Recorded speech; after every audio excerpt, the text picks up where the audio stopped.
Você já sentiu como se houvesse uma tempestade constante dentro da sua cabeça? Como se, não importasse o quão silencioso esteja o quarto onde você dorme, o barulho interno dos seus pensamentos, preocupações e medos fosse tão alto que se torna impossível encontrar um momento de verdadeiro descanso. Vivemos em uma era de ruído. Não apenas o ruído do trânsito, das notificações do celular ou das demandas do trabalho, mas o ruído da alma. A ansiedade tornou-se a companheira constante de milhões de pessoas, sussurrando cenários catastróficos sobre o futuro ou remoendo culpas antigas do passado. Mas e se eu lhe dissesse que, há mais de 2500 anos, um homem descobriu não apenas a causa desse sofrimento, mas um método prático, cirúrgico e transformador para desligar esse interruptor do caos? Hoje, nós não vamos apenas falar sobre relaxamento superficial. Nós vamos mergulhar na essência da filosofia budista para desvendar o segredo para silenciar a mente. O que você está prestes a ouvir tem o poder de mudar a forma como você interage com seus próprios pensamentos. É um convite para sair da tempestade e entrar no olho do furacão, onde, não importa o que aconteça ao redor, a paz permanece inabalável. Mas antes de iniciarmos essa jornada profunda para dentro de si mesmo, eu tenho um pedido importante. Se você busca uma vida com mais significado, sabedoria e serenidade, verifique agora se você está inscrito no canal. Ao se inscrever e ativar o sino das notificações, você garante que essa sabedoria chegue até você sempre que postarmos um novo guia. E, por favor, já deixe o seu gostei neste vídeo. O seu like é a mensagem que você envia ao universo e ao algoritmo de que o mundo precisa de mais paz e menos barulho. Vamos juntos espalhar essa luz. Agora, respire fundo, deixe as distrações de lado e prepare-se.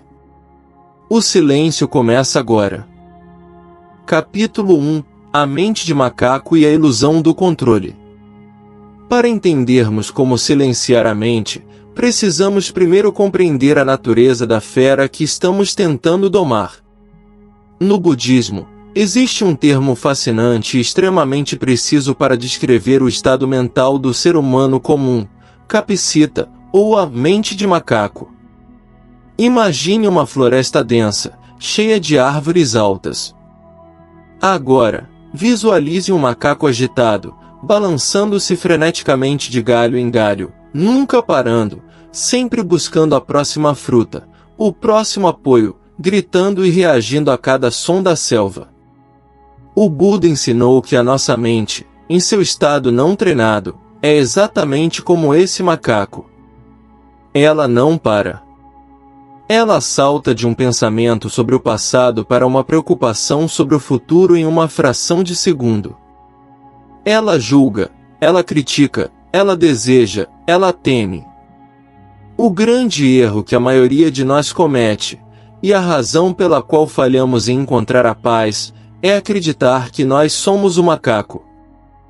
Nós nos identificamos tanto com essa voz incessante na nossa cabeça que achamos que cada pensamento que surge é uma verdade absoluta que exige nossa atenção imediata.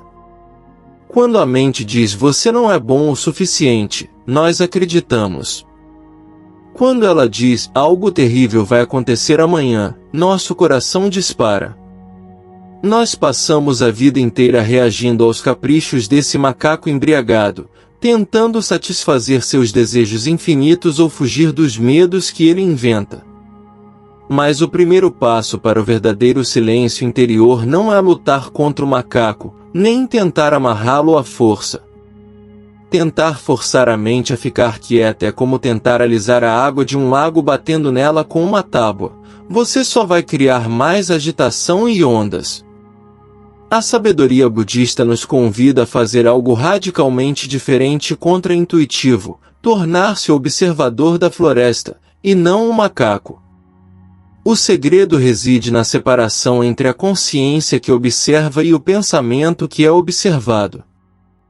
Pense nisso por um momento. Se você consegue ouvir a sua voz interna falando, quem é que está ouvindo? Existe uma dualidade aí. Existe o pensamento, e existe a consciência que percebe o pensamento. O sofrimento, a ansiedade e o barulho mental nascem quando essa distância desaparece, quando nos fundimos com o ruído. O silêncio que você tanto procura não é a ausência de pensamentos, pois a mente foi feita para pensar, assim como o coração foi feito para bater. O silêncio é a ausência de identificação com esses pensamentos. Muitas pessoas acreditam que meditar ou buscar a paz budista significa esvaziar a mente e entrar em um estado de vácuo absoluto. Isso é um mito que gera frustração. Se você sentar agora e tentar não pensar em nada, em 5 segundos estará pensando em como é difícil não pensar em nada. A mente de macaco adora desafios, ela vai usar a sua tentativa de silêncio como mais um galho para se pendurar. O ensinamento real é sobre mudar a sua relação com o controle.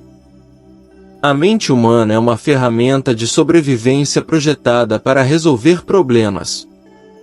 Ela está constantemente escaneando o ambiente em busca de ameaças. No mundo moderno, onde não temos leões nos caçando na savana, a mente transforma e-mails não respondidos, opiniões alheias e incertezas financeiras nessas ameaças mortais. Ela cria problemas onde não existem apenas para ter o que resolver. Pausa para reflexão. Se você está se identificando com essa descrição da mente agitada, se sente que esse macaco interno tem roubado suas noites de sono, deixe um comentário abaixo dizendo "Eu escolho a paz". Isso ajuda a afirmar seu compromisso com a transformação que estamos buscando hoje. Não se esqueça de deixar o seu like para que essa mensagem chegue a mais pessoas que sofrem em silêncio.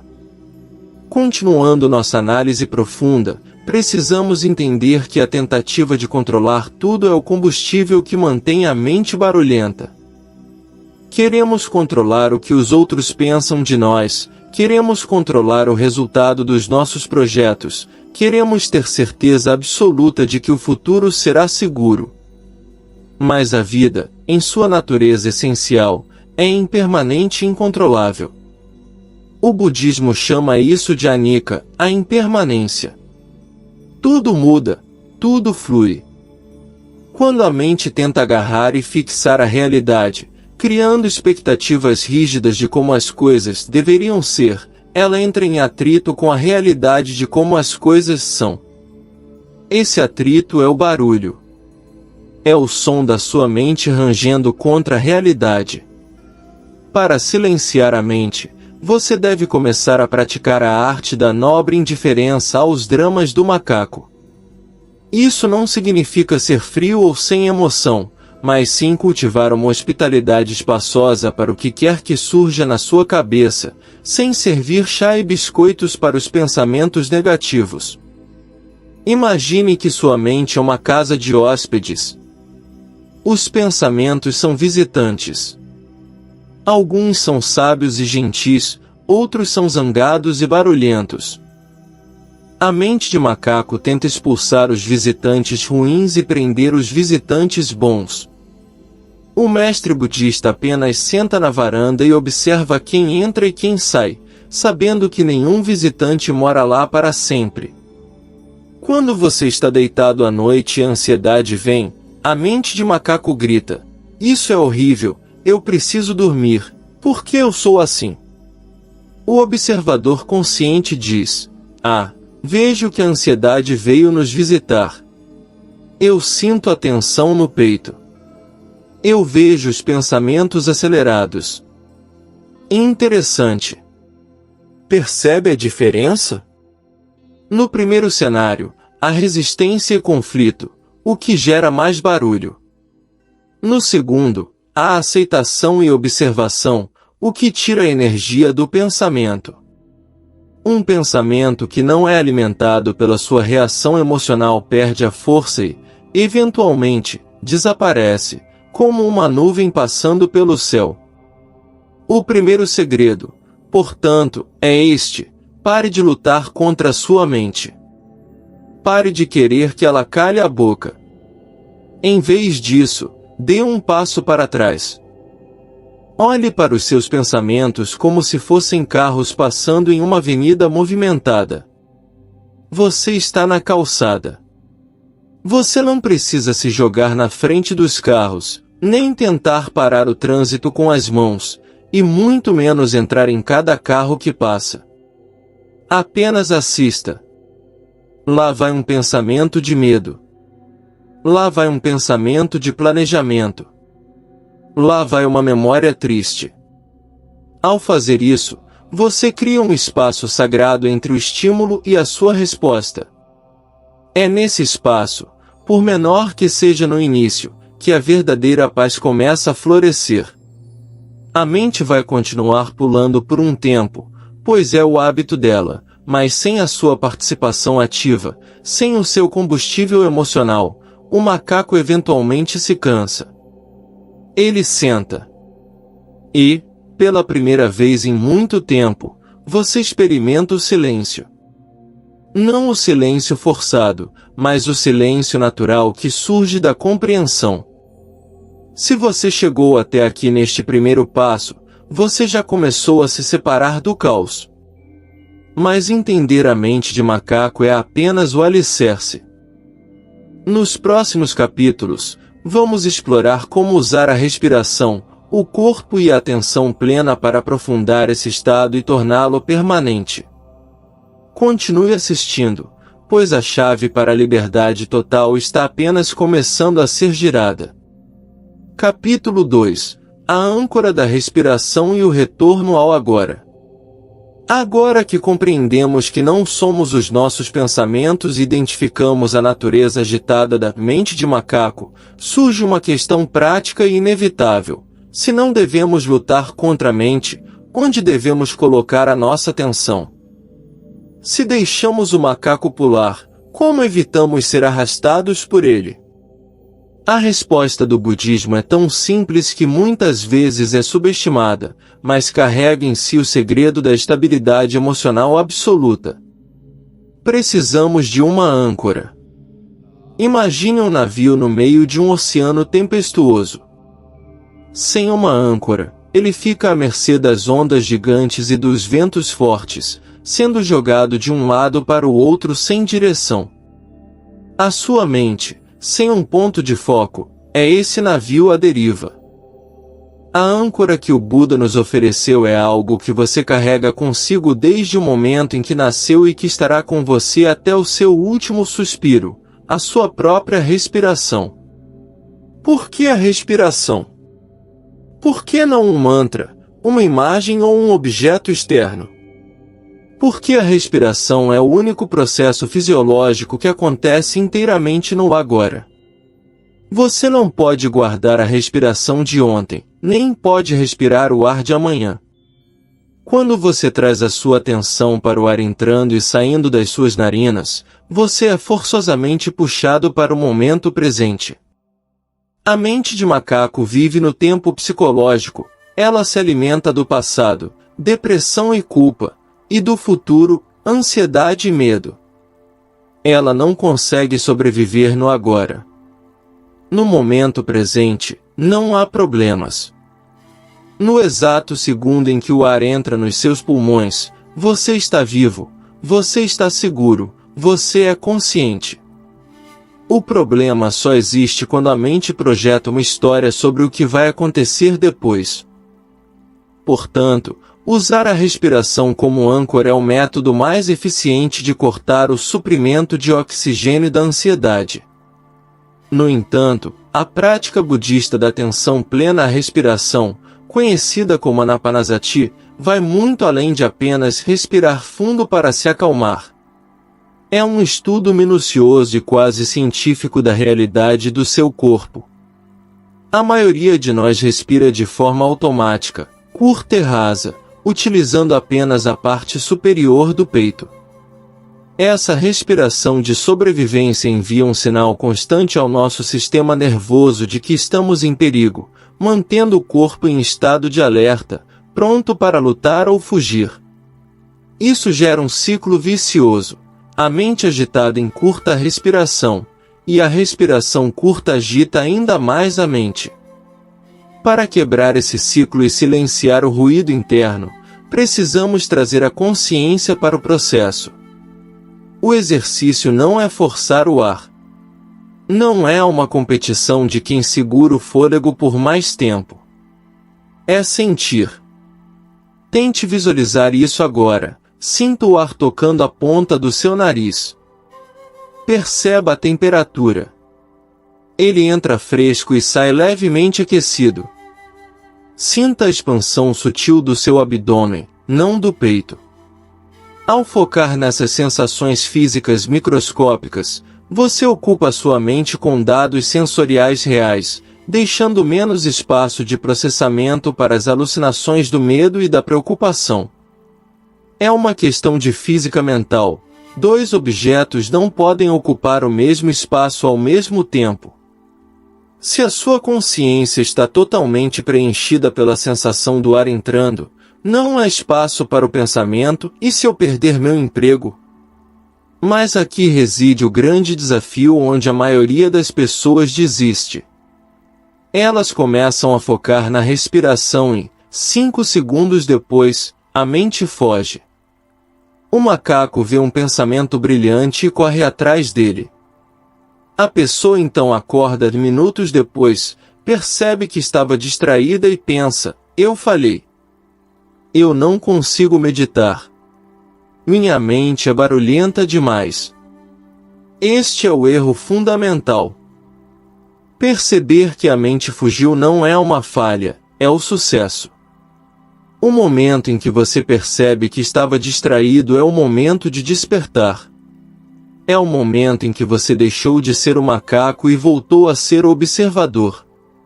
O bíceps da sua mente não cresce quando você fica focado o tempo todo, ele cresce no movimento de trazer a atenção de volta. Cada vez que você gentilmente pega a sua atenção que estava vagando e a traz de volta para a âncora da respiração, você está fazendo uma repetição na academia da consciência. Imagine que você está treinando um filhote de cachorro para ficar sentado. O filhote sai correndo. Você grita com ele, bate nele? Não, isso só o deixaria com medo e agitado. Você vai até ele, com carinho e firmeza, e o coloca de volta no lugar. O filhote sai de novo.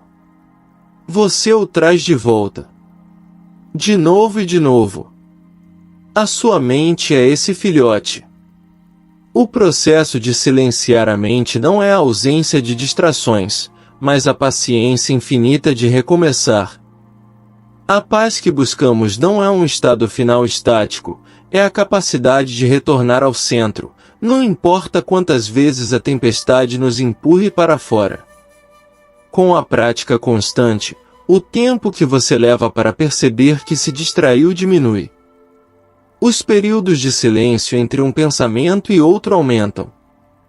E a respiração deixa de ser apenas uma troca de gases para se tornar um refúgio sagrado, um templo portátil onde você pode entrar a qualquer hora do dia, seja no meio de uma reunião estressante ou no trânsito caótico, para reencontrar a sua essência inabalável. Capítulo 3: A segunda flecha e o fim do sofrimento desnecessário. Avançando na nossa jornada para silenciar a mente, deparamo-nos com um dos ensinamentos mais profundos e libertadores do Buda, a parábola da segunda flecha.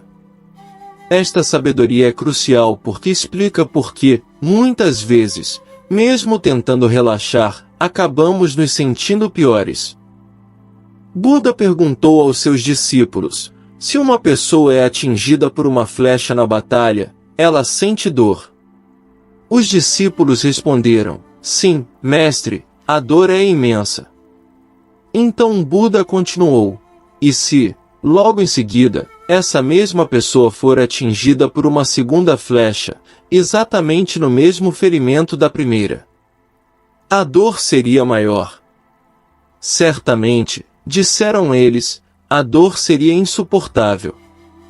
O Buda então sorriu e explicou: na vida, a primeira flecha é inevitável. A segunda flecha é opcional. E, no entanto, a maioria de vocês passa a vida atirando a segunda flecha em si mesmos. O que isso significa para nós, que buscamos paz mental? A primeira flecha representa os acontecimentos da vida e as dores iniciais que não podemos controlar. Pode ser uma dor física, uma notícia ruim, uma crítica injusta ou até mesmo um pensamento intrusivo de ansiedade que surge na sua mente. Isso é a realidade. É o que é. A dor da primeira flecha é limpa, direta e faz parte da experiência humana. Ninguém escapa dela. O problema, e a fonte de todo o barulho mental excessivo, é a segunda flecha. A segunda flecha é a nossa reação à primeira. É a história que contamos sobre a dor. É o julgamento, a resistência, a negação e a culpa. Vamos aplicar isso à ansiedade. A primeira flecha é a sensação física de aperto no peito ou o pensamento preocupante. Isso é desagradável, sim. Mas o que fazemos? Nós disparamos a segunda flecha. Eu não deveria estar sentindo isso. Por que eu sou tão fraco?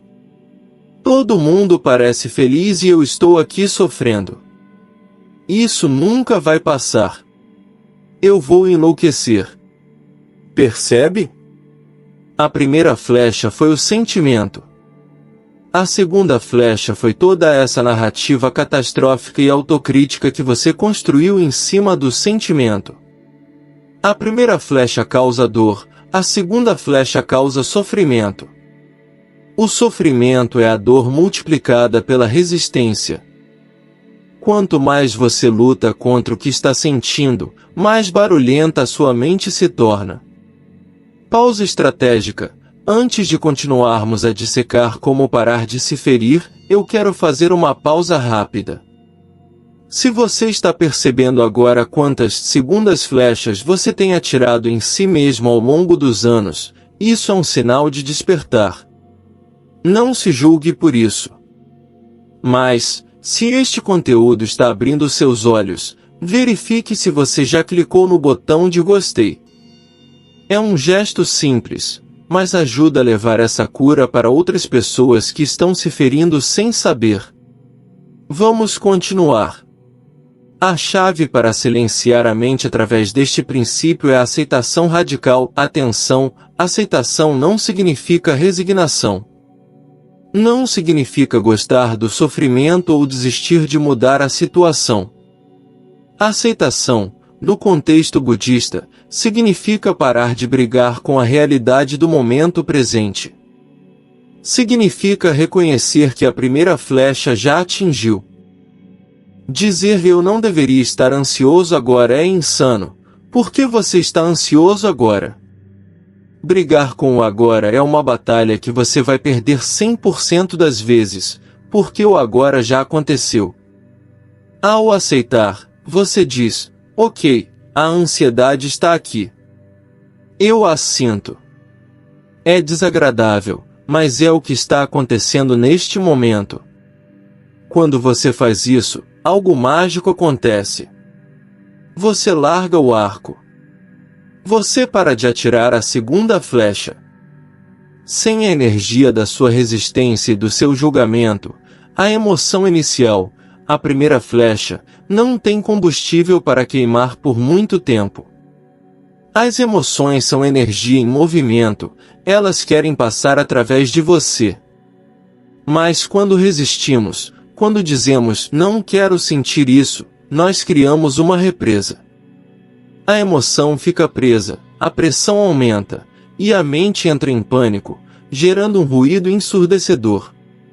Ao praticar a aceitação, ou o que os budistas chamam de tathata, a totalidade das coisas, aceitar as coisas tal como são, você abre as comportas. Você permite que a emoção flua e vá embora. O segredo para viver em paz não é construir uma vida onde nenhuma flecha voe em sua direção. Isso é impossível. O segredo é se tornar um mestre em não atirar a segunda flecha. É desenvolver uma autocompaixão tão profunda que, quando a dor surgir, em vez de se criticar, você se acolhe. Se a sua mente está barulhenta, não adicione mais barulho gritando "cale a boca". Em vez disso, sussurre: "Eu vejo que há muito barulho aqui. Está tudo bem. Eu estou aqui com você". Essa mudança de postura, de inimigo da sua mente para amigo da sua experiência, é o que dissolve a tensão. Muitas vezes, o barulho mental persiste porque estamos tentando resolver um problema emocional com ferramentas intelectuais. Tentamos pensar uma saída para o sentimento. Mas sentimentos não devem ser resolvidos, eles devem ser sentidos. Quando você se permite sentir a primeira flecha sem julgamento, focando na sensação física, voltando à âncora do capítulo 2, em vez da história mental, a mente para de girar em falso. Você sai da cabeça e entra no corpo. E o corpo, ao contrário da mente, vive sempre em paz no presente, mesmo quando a dor. Aprender a distinguir a dor real do sofrimento imaginário é a habilidade que separa aqueles que são escravos de suas mentes daqueles que são mestres de seus destinos. Ao longo do dia de hoje, observe quantas vezes você está se ferindo duplamente. Quantas vezes você transforma um pequeno inconveniente em uma tragédia mental. A liberdade começa quando você decide largar o arco. Capítulo 4. O peso invisível do apego e a arte de soltar.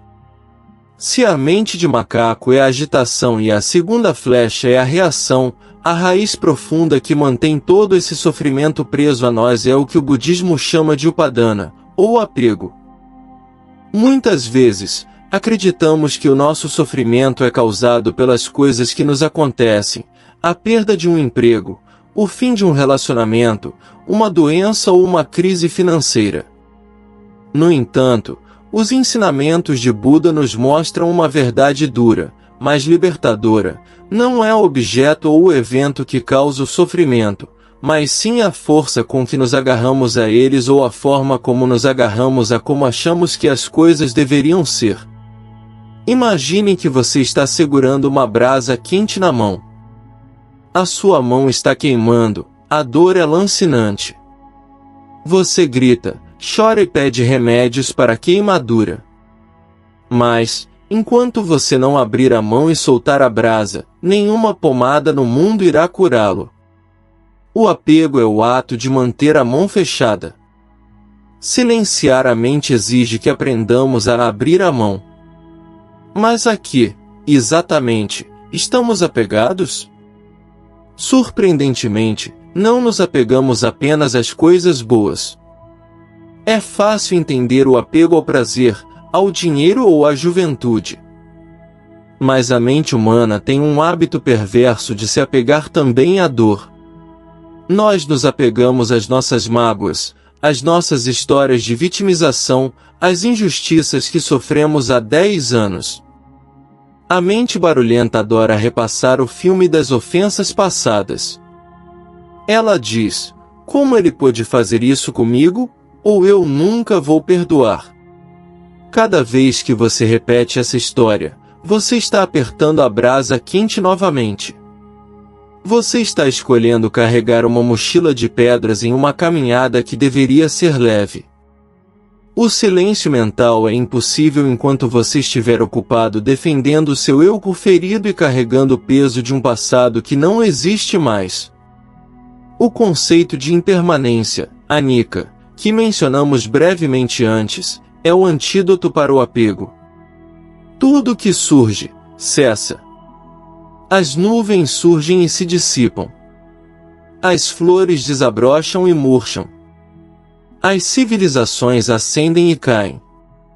Nossos pensamentos e emoções seguem a mesma lei natural. O sofrimento mental agudo surge quando exigimos que algo temporário seja permanente.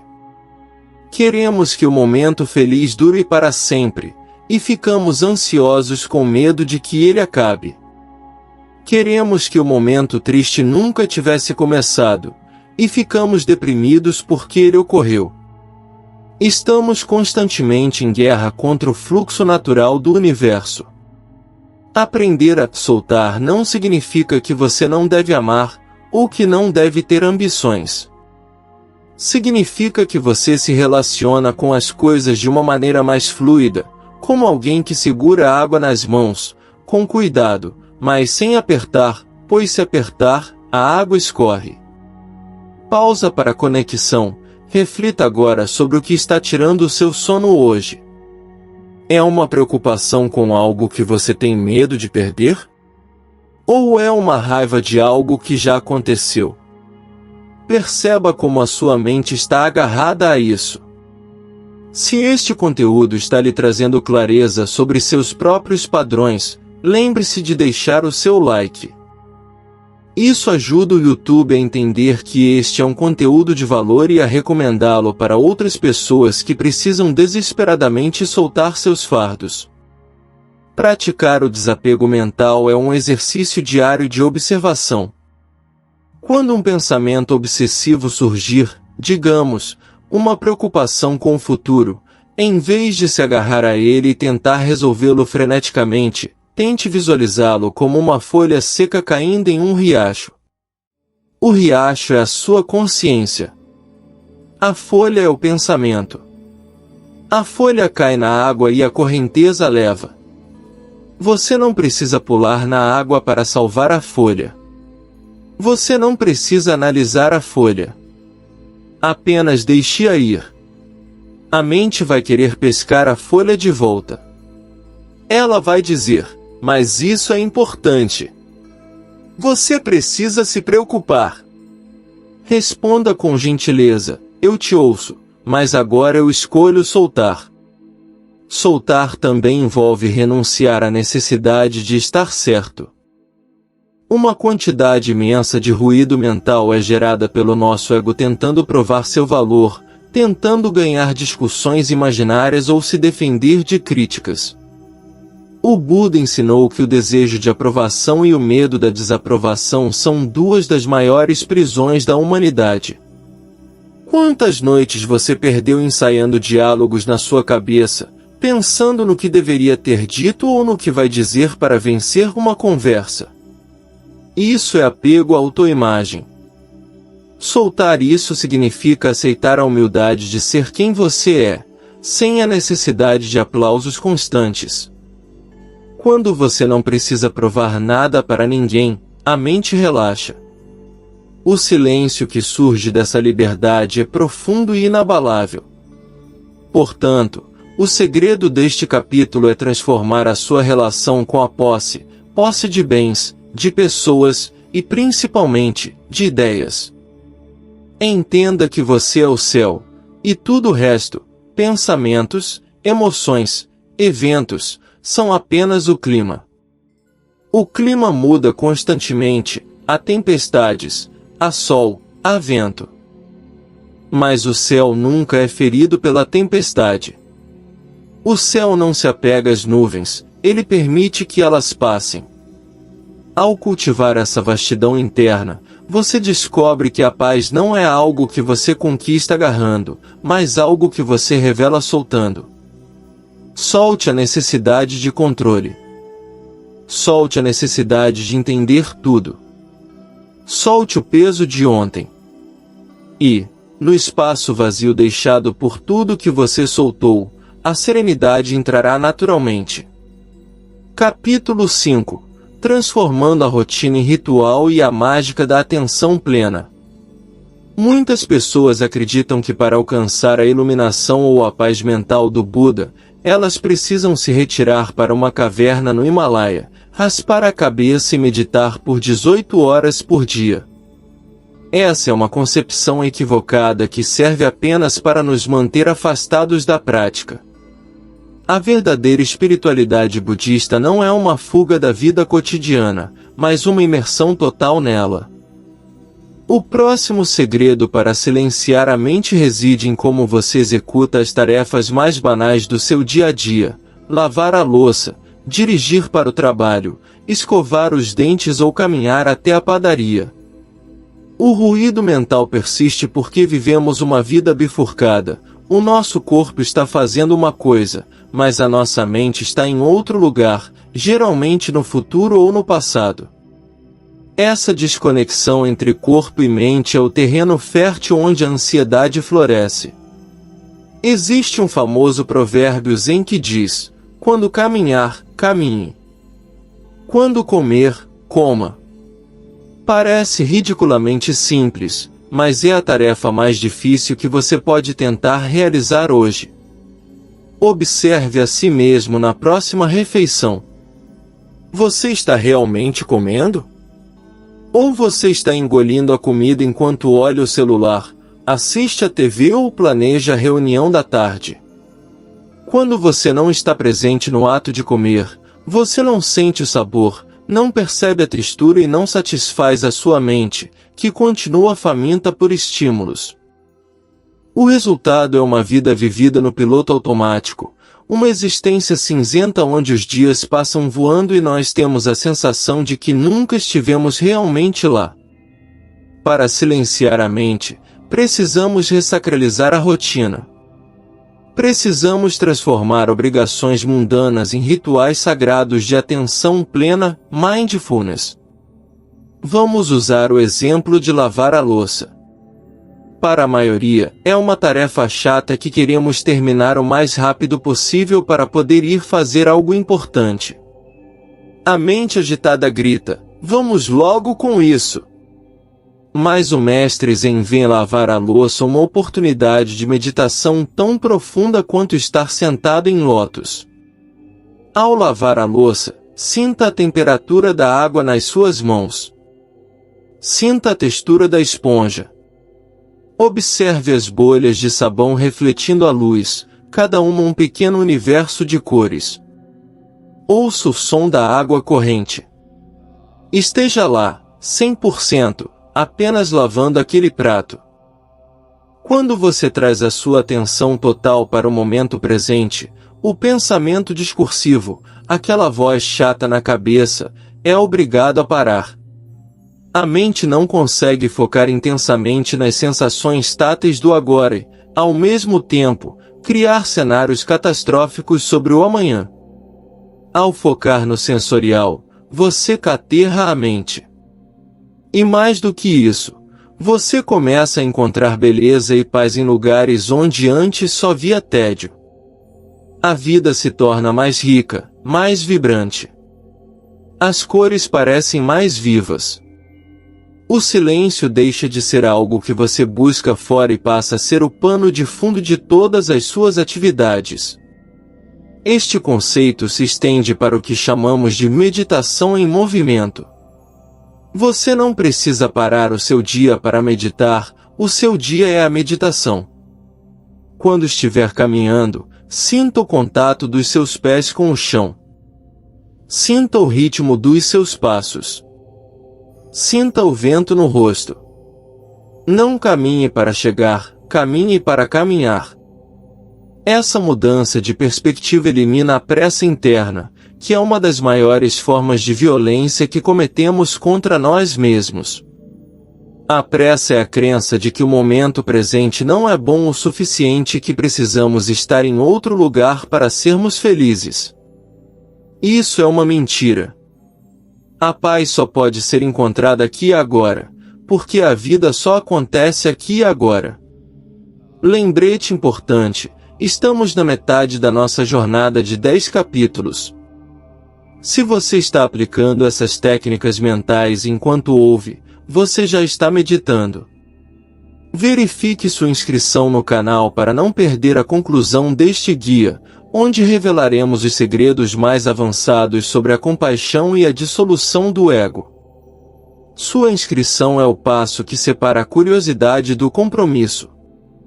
A prática da atenção plena na rotina também nos ajuda a lidar com o tédio, que é muitas vezes o gatilho para a mente de macaco começar a pular. O tédio é apenas a falta de atenção. Se você olhar profundamente para qualquer coisa, uma flor, uma parede, a palma da sua mão, com atenção total, ela se torna fascinante. O universo inteiro está contido em cada átomo. Ao treinar a sua mente para estar interessada no momento presente, você retira o combustível da ansiedade. Você para de viver esperando pelo fim de semana, pelas férias ou pela aposentadoria.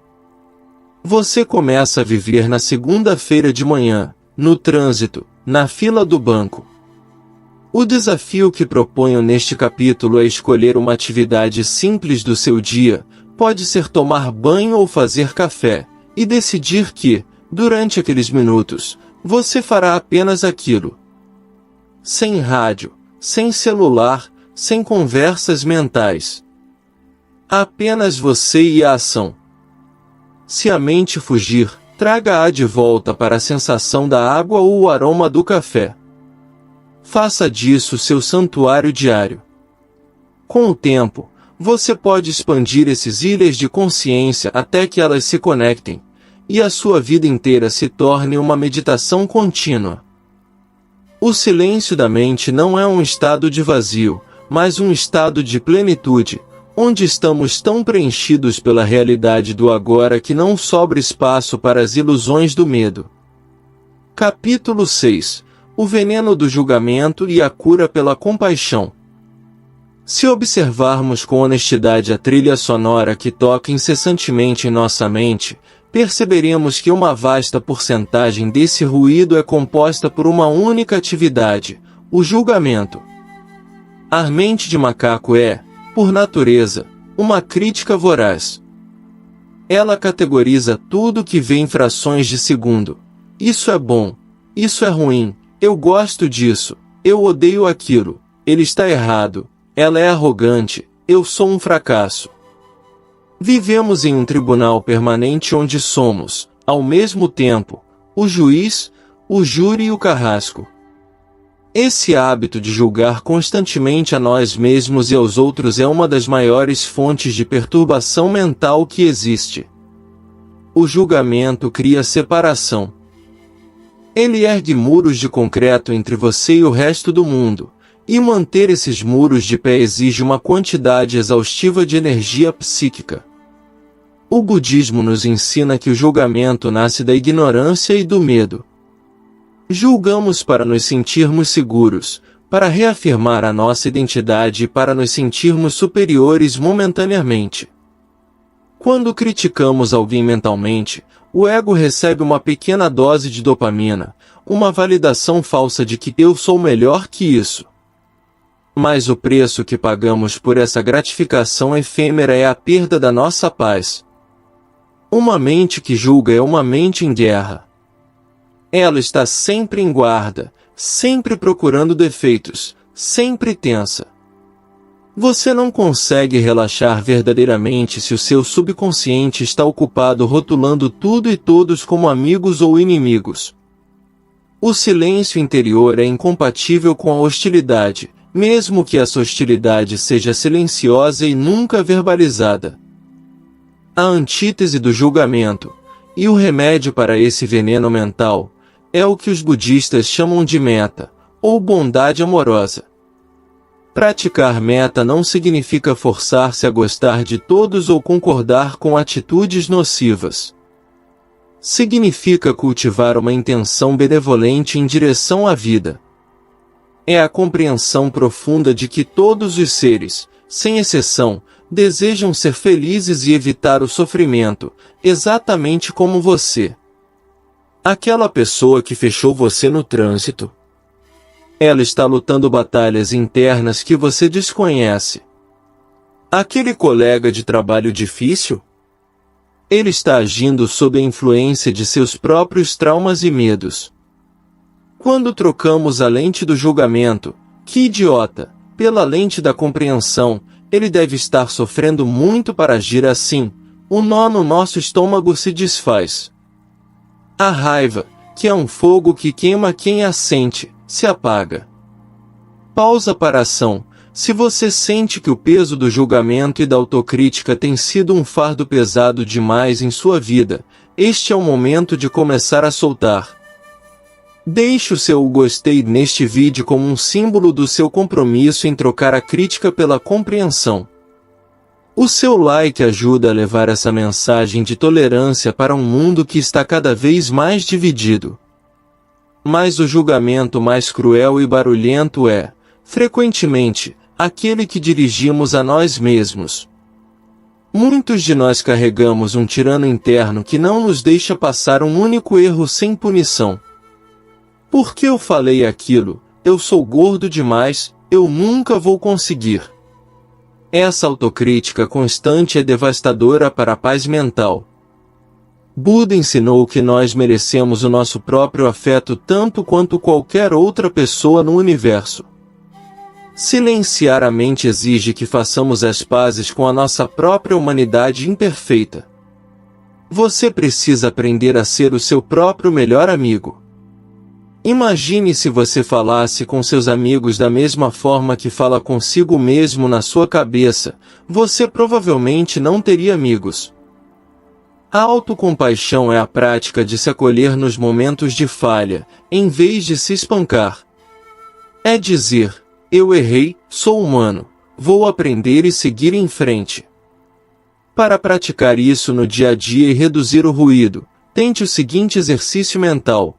Quando notar que está julgando alguém na rua, no trabalho ou na internet, pare imediatamente e diga mentalmente, assim como eu, essa pessoa quer ser feliz. Assim como eu, essa pessoa quer estar livre do sofrimento. Repita isso até sentir uma mudança física no seu peito, um certo relaxamento, uma abertura. É como largar uma mala pesada que você nem sabia que estava carregando. Ao dissolver a barreira do eu contra eles, você dissolve a tensão que alimenta a ansiedade. A compaixão não é apenas uma virtude moral bonita, é uma estratégia inteligente de sobrevivência mental. Guardar rancor é como tomar veneno esperando que o outro morra. O perdão, nesse contexto, não é absolver o outro de seus crimes, mas libertar a si mesmo da prisão do passado. Uma mente cheia de rancor é uma casa assombrada, cheia de fantasmas gritando nos corredores. O perdão é o exorcismo. É a faxina final. Quando você perdoa, você não muda o passado, mas muda radicalmente o futuro. Você limpa o espaço mental para que o silêncio e a criatividade possam entrar. O estado de meta é um estado de invulnerabilidade suave. Nada pode perturbar uma mente que decidiu responder a tudo com bondade e compreensão. O mundo pode continuar caótico, as pessoas podem continuar difíceis, mas a sua paz não depende mais da conduta delas, depende apenas da sua própria postura interna. E essa é a verdadeira liberdade. Capítulo 7. A ilusão do ego e a descoberta da interdependência. Chegamos agora ao ponto mais profundo e vertiginoso da filosofia budista, um núcleo central que, se compreendido, desmonta toda a estrutura do sofrimento psicológico. A pergunta que devemos fazer é: quem é esse eu que está sofrendo? Quem é esse eu que quer silenciar a mente?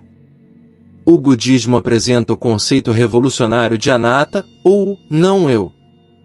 A nossa cultura ocidental nos ensinou que somos indivíduos isolados, ilhas separadas umas das outras, lutando pela sobrevivência em um universo hostil. Acreditamos que existe um pequeno homenzinho dentro da nossa cabeça, um piloto, que é o dono dos pensamentos e o sofredor das dores. Mas o Buda investigou a realidade e descobriu que esse eu, sólido e permanente, é uma ilusão. Pense no seu corpo. A cada 7 anos, praticamente todas as células do seu corpo são renovadas. O corpo que você tem hoje não é o mesmo de quando você era criança. Pense na sua mente. Suas opiniões, memórias, emoções e gostos mudam constantemente. Onde está o eu fixo? Você é os seus pensamentos? Não, porque eles vêm e vão. Você é o seu corpo? Não, porque ele muda e um dia vai perecer. O que chamamos de eu é, na verdade, um processo, um fluxo contínuo de eventos físicos e mentais, como um rio. Um rio nunca é o mesmo de um momento para o outro. A água está sempre fluindo, mas damos a ele um nome fixo. O sofrimento e o barulho mental surgem porque tentamos congelar esse rio. Tentamos proteger e engrandecer um ego que, em última análise, é uma construção mental. A maior parte da nossa ansiedade vem da defesa desse ego. O medo da morte, o medo do ridículo, o medo da irrelevância, tudo isso são medos do ego. O ego é a parte de nós que se sente separada e, portanto, ameaçada. Ele está sempre gritando: olhem para mim, respeitem-me, não me machuquem. É uma criança carente e assustada. Silenciar a mente de forma definitiva envolve perceber que não precisamos defender essa ilusão. Quando você compreende a nata, você percebe que não é uma onda separada lutando contra o oceano. Você é o oceano expressando-se temporariamente como uma onda. A onda não precisa ter medo de morrer ou de bater nas pedras, porque ela é água. Ela sempre foi água e sempre será água. Essa compreensão nos leva à interdependência. Nada no universo existe sozinho. Uma flor não existe sem o sol, sem a chuva, sem o solo, sem o tempo. A flor é feita de elementos de não-flor. Da mesma forma, você não existe sem seus pais, sem o ar que as plantas produzem, sem a comida que os agricultores cultivam. Você está intrinsecamente conectado a toda a teia da vida. O sentimento de solidão, que gera tanto ruído e dor, é uma alucinação baseada na falsa crença da separação. No momento em que você respira, você está trocando átomos com o universo. Você nunca esteve sozinho, nem por um segundo. Lembrete de conexão. Estamos prestes a entrar na reta final deste guia, onde falaremos sobre a iluminação e a prática diária. Se você quer continuar recebendo conteúdos que expandem a sua consciência e desafiam a forma como você vê a realidade, verifique se o sino de notificações está ativado. A sua inscrição é a ponte entre você e a sabedoria milenar. Quando você começa a dissolver as fronteiras rígidas do ego, a mente silencia porque não há mais nada a proteger. Se alguém o insulta, o ego diz: como ele ousa falar assim comigo? A sabedoria diz: essas são apenas palavras, vibrações no ar, vindas de uma pessoa em sofrimento. Não há um eu sólido aqui para ser ferido por elas. Você se torna transparente. O insulto passa através de você sem encontrar um alvo. Isso não é indiferença, é uma liberdade suprema. É o estado de ser inofendível. Imagine a paz de viver a vida sem nunca levar nada para o lado pessoal. Imagine a energia que você economizaria se não precisasse polir a sua autoimagem o tempo todo. Essa dissolução do ego também cura o medo da morte, que é o ruído de fundo fundamental de quase todos os seres humanos. Se você não é o corpo, mas a consciência que testemunha a vida, então a morte não é o fim, mas uma transformação. Ao retirar o foco excessivo do eu, meu, para mim, começamos a viver para algo maior. Começamos a servir. E, paradoxalmente, é quando esquecemos de nós mesmos no serviço aos outros ou na contemplação da natureza que encontramos a felicidade que tanto buscávamos. O macaco na mente só grita porque está trancado na jaula do eu. Abra a jaula, reconheça sua conexão com o todo, e o macaco se acalma, maravilhado com a imensidão do universo.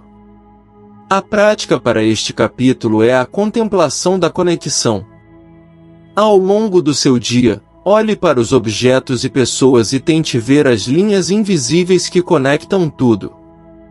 Olhe para o seu prato de comida e veja a chuva, o sol, a terra e o trabalho humano que o trouxeram até ali.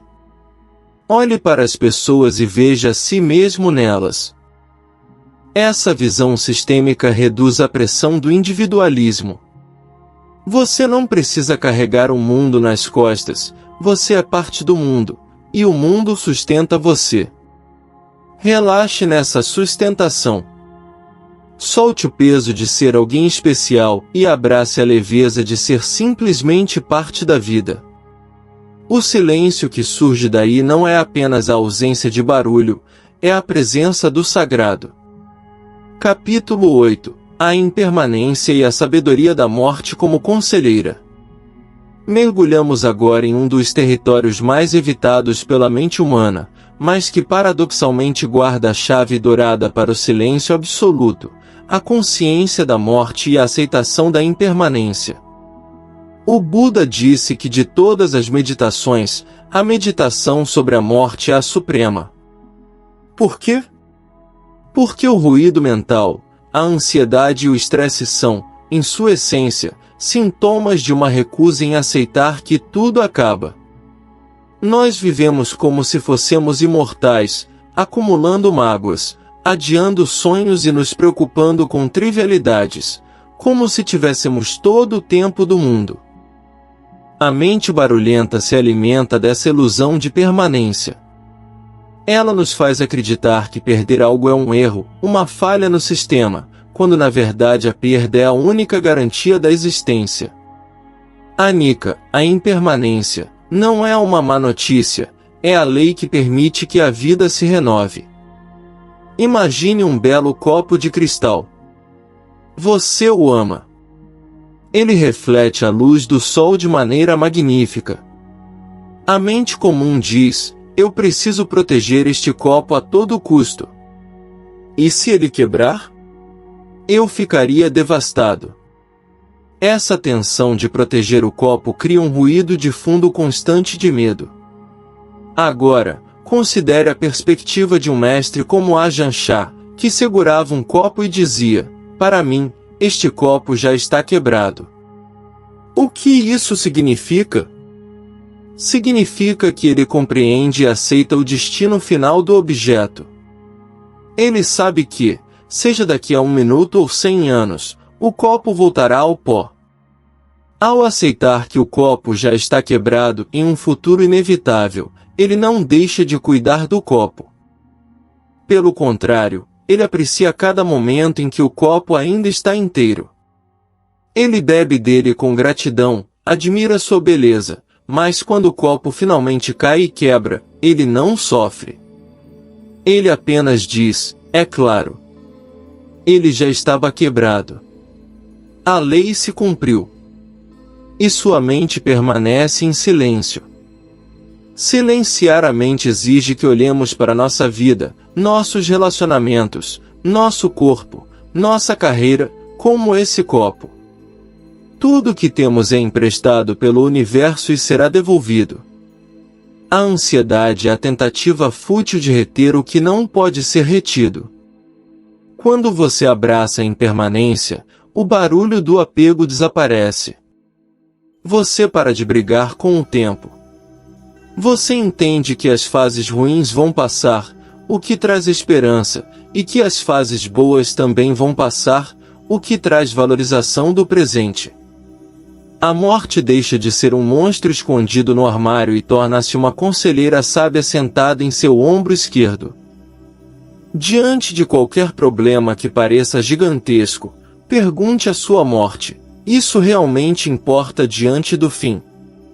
E a resposta quase sempre será um silêncio tranquilizador. A morte coloca tudo em perspectiva. Ela varre o trivial e deixa apenas o essencial. Pausa reflexiva. É difícil encarar esses temas, eu sei. A maioria das pessoas prefere o entretenimento fácil que as distrai da realidade. Mas você está aqui, encarando a verdade. Isso mostra uma coragem rara. Se você valoriza esse tipo de conteúdo profundo que não subestima sua inteligência, verifique agora se você já clicou no botão de gostei. O seu like é um sinal de que você está pronto para acordar enquanto os outros dormem. Praticar a consciência da morte não é tornar-se mórbido ou triste. Pelo contrário, é o segredo para uma vitalidade intensa. Pessoas que sobreviveram a experiências de quase morte relatam frequentemente que, depois do evento, a vida ganhou cores vibrantes. O café ficou mais saboroso, o abraço mais quente, o pôr do sol mais divino. Por que esperar por um trauma para viver assim? Você pode escolher viver assim agora. A mente que sabe que este pode ser o último dia não perde tempo criando dramas imaginários. Ela não perde tempo com picuinhas. Ela foca no que é real. O silêncio mental surge dessa urgência focada. Não há tempo para o barulho quando a vida é tão preciosa e breve.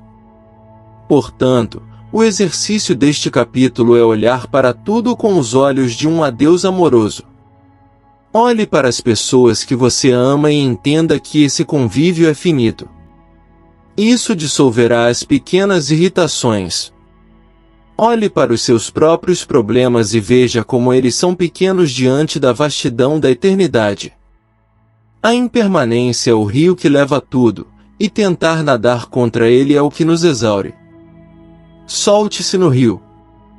Deixe ir. A cada expiração, você está morrendo um pouco. A cada inspiração, você renasce. Viva nesse ciclo. O segredo para viver em paz é morrer para o passado a cada momento, para que você possa estar totalmente vivo no agora, fresco, novo e sem o peso da história pessoal. O silêncio que você busca é o som dessa renovação constante.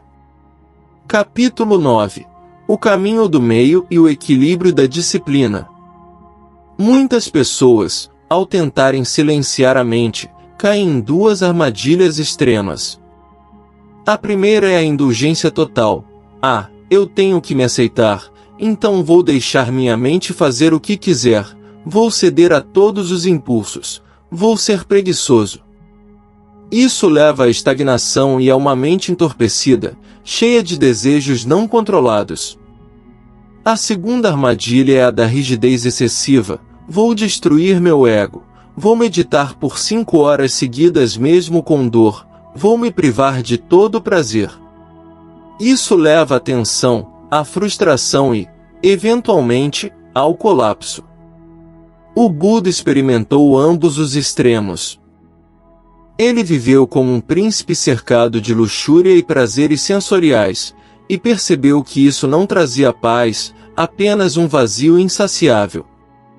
Depois, ele viveu como um asceta na floresta, jejuando até quase morrer de fome, e percebeu que um corpo fraco e uma mente torturada também não levam à clareza. Foi então que ele descobriu o Majjhima Patipada, o caminho do meio. Imagine um instrumento de cordas, como um violão ou uma cítara. Se a corda estiver frouxa demais, ela não produz som, ela é inútil. Se a corda estiver esticada demais, ela arrebenta ao ser tocada, ela é quebradiça. Para produzir a música divina, a corda precisa de uma tensão justa, nem frouxa, nem tensa demais. A sua mente é esse instrumento. A paz mental requer o equilíbrio delicado entre o esforço e o relaxamento. Você precisa de disciplina para trazer a mente de volta à respiração, mas precisa de gentileza para não se julgar quando ela foge. Você precisa de esforço para cultivar pensamentos positivos, mas precisa de relaxamento para aceitar o momento presente. No mundo moderno, o caminho do meio é um desafio revolucionário. Somos empurrados para os extremos o tempo todo. Trabalhe até a exaustão ou maratone séries até ficar entorpecido. O silêncio da mente reside no equilíbrio.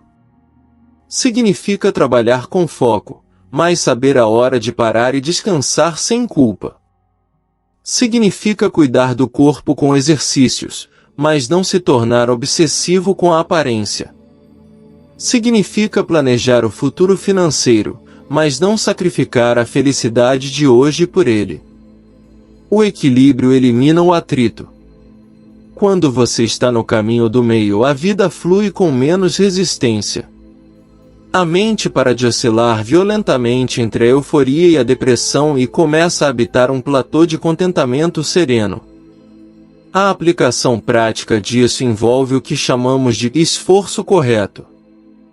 O esforço correto tem 4 aspectos: prevenir que pensamentos negativos surjam, abandonar os pensamentos negativos que já surgiram, cultivar pensamentos positivos que ainda não surgiram, e manter os pensamentos positivos que já existem. Perceba que é um trabalho ativo de jardinagem.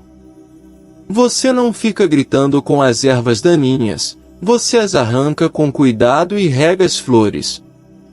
Se a sua mente está muito agitada, excesso de energia, a prática deve ser de acalmamento, como focar na expiração longa. Se a sua mente está sonolenta e desanimada, falta de energia, a prática deve ser de investigação e despertar. Você se torna o afinador do seu próprio instrumento, ajustando a tensão momento a momento. Estamos quase no fim. Este conhecimento sobre o equilíbrio pode salvar anos de tentativas frustradas de meditação. Se você conhece alguém que é 8 ou 80, que vive estressado ou desmotivado, compartilhe este vídeo com essa pessoa. O caminho do meio é o presente da estabilidade que todos nós precisamos. E não esqueça de se inscrever para fazer parte da nossa comunidade de busca pelo equilíbrio. O caminho do meio também se aplica ao consumo de informações. Para silenciar a mente, você deve ser porteiro da sua própria consciência. Se você consome notícias violentas, fofocas e debates agressivos nas redes sociais o dia todo, não pode esperar que sua mente esteja em silêncio à noite. Você alimentou o macaco com energéticos e agora quer que ele durma. O equilíbrio exige uma dieta mental seletiva. Escolha nutrir sua mente com sabedoria, arte, natureza e silêncio. Proteja seus sentidos. A paz não é algo que cai do céu, é algo que é construído através de escolhas diárias conscientes. Ao caminhar pelo meio, evitando os precipícios do apego e da aversão, você descobre que a trilha é segura, suave e leva diretamente ao coração da tranquilidade. Capítulo 10 – O despertar contínuo e o grande compromisso. Chegamos ao final desta jornada, mas o verdadeiro início é agora. Tudo o que falamos, sobre a mente de macaco, a respiração, a segunda flecha, o desapego, a atenção plena, a compaixão, a interdependência, a impermanência e o caminho do meio, são apenas mapas. Um mapa não é o território. Você pode decorar este roteiro, pode entender intelectualmente cada conceito budista, mas se não houver prática, a sua mente continuará barulhenta. O budismo é, acima de tudo, uma ciência empírica. O Buda não pediu fé cega, ele disse Geipassiko, que significa venha e veja por si mesmo. O convite é para testar. O silêncio da mente não é um troféu que você ganha no final da vida, é uma prática que você renova a cada respiração. A iluminação, ou nirvana, é frequentemente mal interpretada como um lugar paradisíaco para onde vamos depois de morrer, ou um estado místico onde flutuamos em nuvens de êxtase. A palavra nirvana significa literalmente extinguir ou apagar, como se apaga a chama de uma vela. O que estamos apagando? Estamos apagando as chamas da ganância, do ódio e da ignorância. Estamos apagando a febre da ansiedade. Nirvana é a frescura suprema. É o alívio de finalmente soltar o peso do mundo.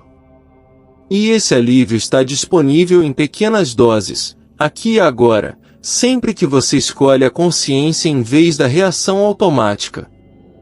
Cada vez que você sente raiva e escolhe não gritar, você tocou o Nirvana. Cada vez que você sente medo e escolhe confiar, você tocou o Nirvana. O segredo final para silenciar a mente e viver em paz é a consistência aliada à paciência infinita. Haverá dias em que o macaco estará gritando. Haverá dias em que a meditação parecerá impossível. Haverá dias em que você falhará e atirará a segunda flecha. E está tudo bem. O progresso não é uma linha reta ascendente, é uma espiral. Você passará pelos mesmos problemas várias vezes, mas a cada vez estará em um nível de consciência mais elevado, lidando com eles com mais sabedoria e menos sofrimento. Não busque a perfeição, busque a presença. A paz não é a ausência de tempestades, mas a calma no meio da tempestade. Eu quero que você assuma um compromisso hoje. Não comigo, nem com o YouTube, mas com a pessoa mais importante da sua vida, você mesmo. Comprometa-se a reservar alguns minutos do seu dia para o silêncio. Comprometa-se a tratar a si mesmo com a gentileza que você ofereceria a uma criança amada. Comprometa-se a voltar para a respiração sempre que o mundo parecer pesado demais. Você tem dentro de si, neste exato momento, uma fonte inesgotável de serenidade. Ela está soterrada sob camadas de hábitos e medos, mas está lá. Intacta. Pura. Brilhante. O trabalho da sua vida é remover o entulho para deixar essa luz brilhar. Nós criamos este canal para ser um refúgio, um templo digital onde você pode vir recarregar as suas energias e lembrar-se da verdade quando o mundo tentar lhe vender mentiras. Por isso, o seu apoio é vital. Se você chegou até o final desta longa jornada, você faz parte de uma minoria seleta de buscadores da verdade. Inscreva-se agora. Ative o sino e torne-se um membro ativo desta família. Deixe o seu like não apenas como um apoio ao algoritmo, mas como um sim para a paz mundial, que começa na paz individual. E, por favor, deixe um comentário abaixo dizendo: minha mente é meu lar. Eu quero ler cada um deles e saber quem são os guerreiros da paz que caminham conosco. Que você possa estar livre do sofrimento. Que você possa estar livre do medo. Que você possa encontrar o silêncio dentro do barulho. E que a sua vida seja uma luz para todos ao seu redor. Respire fundo uma última vez. Solte tudo. O silêncio é seu. Até o próximo vídeo. Namastê.